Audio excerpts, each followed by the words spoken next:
विपत्ति पटिबाहाय सब संपत्ति सिद्धिया सब रोग विनाशाय भवे दीर्घायुदायकं सब दुख विनाशाय भवे निब्बान संतिके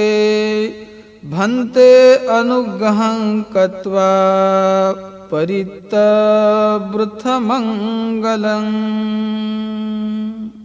समन्ता चक्रवालेषु अत्रा गच्छन्तु देवता सद्धम्मं मुनिराजस्य सुनन्तु सग्गमोक्षदम् धम्मश्रवणकालो अयं भदन्ता परितश्रवणकालो